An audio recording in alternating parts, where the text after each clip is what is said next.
Hello and welcome to Daily Inspired Channel, where we share inspiring stories and motivational messages to uplift your spirit and enrich your life.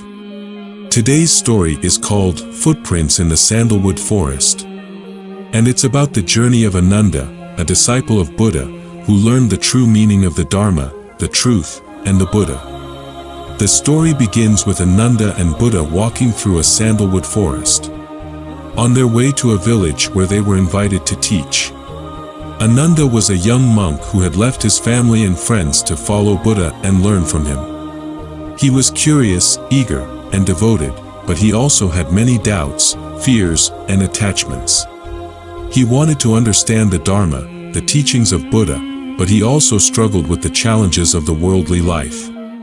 As they walked, Buddha noticed Ananda's restless mind and decided to teach him a lesson. He asked Ananda to pick up a handful of sandalwood dust from the ground and hold it in his palm. Ananda did as he was told and looked at the sandalwood dust in his hand. Buddha then asked him, "What do you see, Ananda?" Ananda replied, "I see sandalwood dust, Lord." Buddha then asked him, "What is the value of this sandalwood dust, Ananda?" Ananda thought for a moment and said, "It has no value, Lord. It is worthless." Buddha then asked him, "What is the origin of this sandalwood dust, Ananda?" Ananda looked around and saw the sandalwood trees in the forest. He said, "It comes from the sandalwood trees, Lord." Buddha then asked him, "What is the nature of this sandalwood dust, Ananda?" Ananda felt the sandalwood dust in his hand and said, "It is impermanent, Lord. It will decay and disappear." Buddha then asked him, "What is the essence of this sandalwood dust, Ananda?"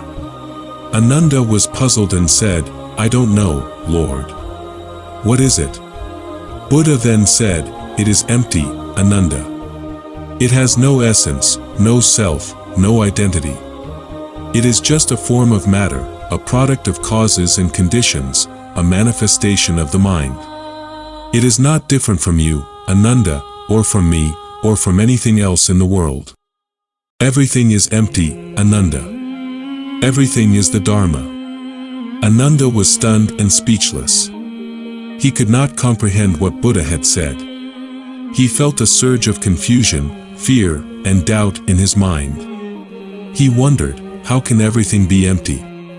How can I be empty? How can the Dharma be empty?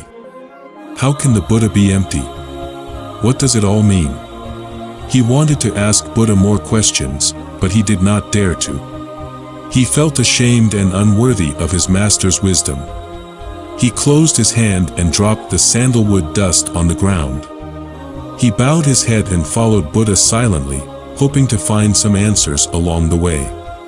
They continued to walk until they reached the village, where they were greeted by a crowd of people who had heard about Buddha and his teachings. They welcomed him with respect and reverence, and offered him food and water. Buddha accepted their hospitality and thanked them for their kindness. He then asked them to gather around him, as he was going to share the Dharma with them. The people eagerly listened to him, as he spoke about the Four Noble Truths, the Eightfold Path, the law of karma, and the way to nirvana. He explained the causes of suffering, the cessation of suffering, and the path to liberation. He taught them how to practice meditation, morality, and wisdom. He showed them how to cultivate mindfulness, compassion, and insight.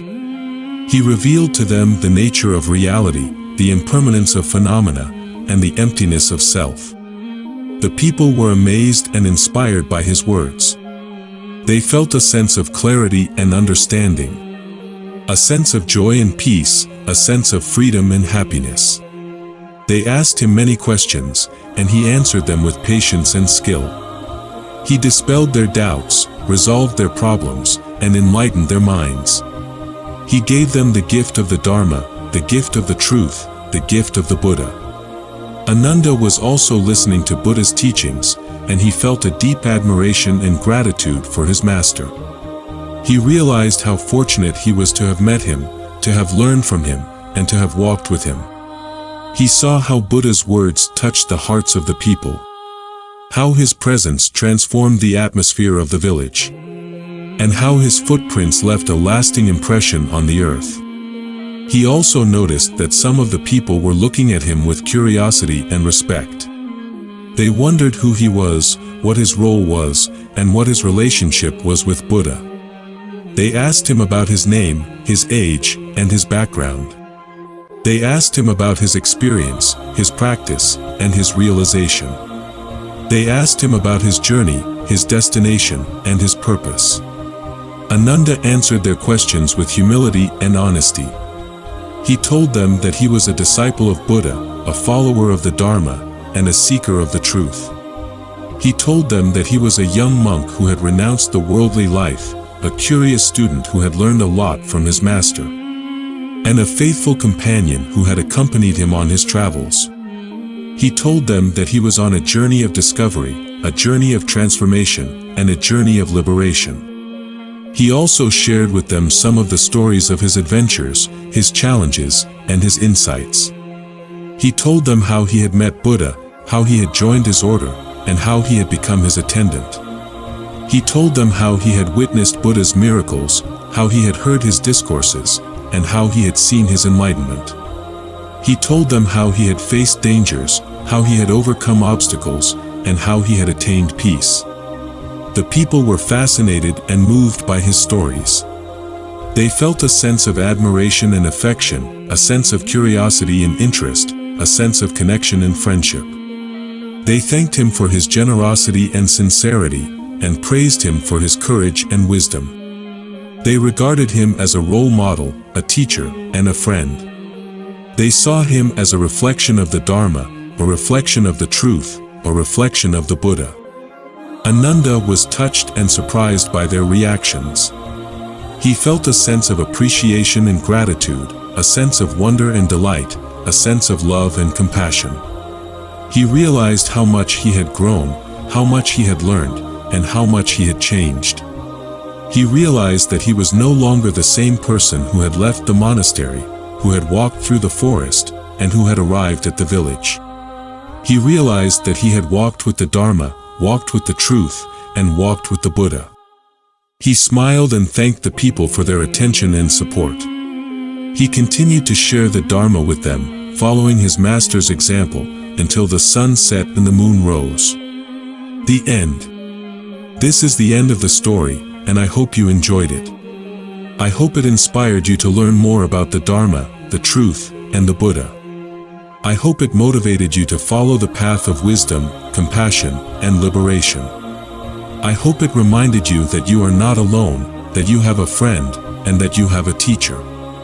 Thank you for watching this video, and please don't forget to like, comment, and subscribe to Daily Inspired, the channel where we share inspiring stories and motivational messages to uplift your spirit and enrich your life. See you next time, and may you be happy, peaceful, and free.